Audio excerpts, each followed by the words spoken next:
Tipers, yuk kita belajar mengenal penggolongan saluran komunikasi. Sebelum memasuki pembelajaran, yuk kita ketahui dulu apa sih tujuan pembelajaran kali ini. Berikut adalah daftar pembahasan. Apa saja sih penggolongan saluran komunikasi? Penasaran? Yuk disimak. Penggolongan saluran komunikasi. Para peneliti menggolongkan saluran komunikasi menjadi dua berdasarkan segi sifatnya dan juga berdasarkan asalnya.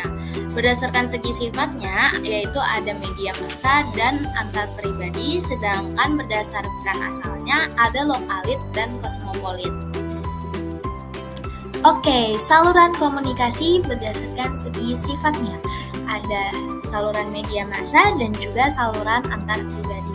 Saluran media massa adalah cara penyaluran pesan yang menggunakan perantara massa seperti radio, televisi, surat kabar, dan sebagainya yang memungkinkan seseorang atau sedikit sumber menjangkau banyak audiens. Nah, untuk saluran antar pribadi ini melibatkan pertemuan tatap muka antara dua orang atau lebih yang biasanya tidak diatur secara formal. Pembentukan dan perubahan sikap yang teguh paling banyak dilakukan pada saluran ini. Berikut adalah tabel karakteristik media massa dan saluran komunikasi antar pribadi atau yang biasa disebut juga interpersonal communication. Pertama, yaitu karakteristik dari arus pesan. Nah, kalau media massa ini cenderung searah, sedangkan saluran komunikasi antar pribadi ini cenderung dua arah. Lalu dari segi konteks komunikasi, untuk media massa ini interpose atau disisipkan, sedangkan saluran komunikasi antar pribadi itu secara tatap muka. Lalu karakteristik umpan balik media massa ini cukup rendah ya, karena jelas tadi aja cenderung searah gitu kan. Bagaimana memberikan umpan baliknya? Nah, untuk saluran komunikasi antar pribadi itu lebih tinggi umpan baliknya karena memang dua arah. Lalu ada kemampuan mengatasi proses selektif. Kalau media massa ini lebih rendah, sedangkan saluran komunikasi antar pribadi ini lebih tinggi. Lalu ada kecepatan jangkauan. Nah, media massa ini lebih cepat dibandingkan saluran komunikasi antar pribadi. Dan untuk segi tujuan, media massa ini untuk perubahan pengetahuan, sedangkan saluran komunikasi antar pribadi ini untuk pembentukan sikap.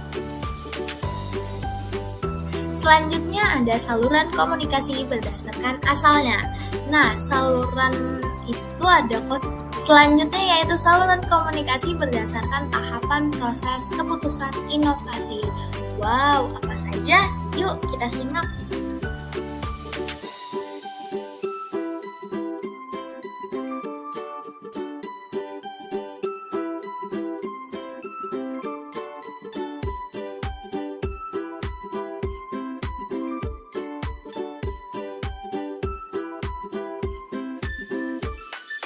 Kemudian ada saluran komunikasi berdasarkan kategori adaptor. Yuk, simak penjelasannya. Yang pertama ialah inovator. Saluran komunikasi yang tepat adalah media massa. Karena inovator ini butuh untuk mendifusikan inovasinya secara luas. Kemudian selanjutnya ada early adopter. Nah, saluran komunikasi yang tepat ialah media kosmopolit dan juga media massa. Karena media kosmopolit itu sebenarnya sama sifatnya dengan media massa, sama-sama bisa menjangkau audiens yang lebih luas. Lalu ada early majority. Nah, saluran komunikasi yang tepat ialah media massa dan juga intrapersonal. Wow, cukup unik ya, media massa dan intrapersonal ini kan cukup bertolak belakang. Yang satu lingkupnya luas banget, kemudian searah doang. Lalu yang satu lingkupnya lebih sempit dan juga dua arah.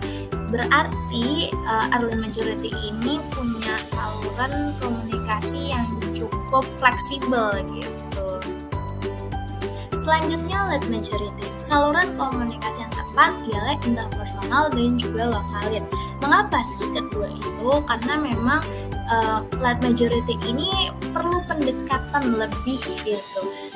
Karena banyak dari mereka yang sikapnya cukup skeptis terhadap suatu inovasi. Dan yang terakhir adalah GERD. Saluran komunikasi yang tepat ialah lokalit. Nah, kalau tadi lead majority aja udah skeptis, kalau kaum ini lebih skeptisnya. Nah, makanya saluran lokalit ini dirasa paling pas deh buat si kaum laggard. Yeay, materi selesai. Lanjut yuk ke kuis.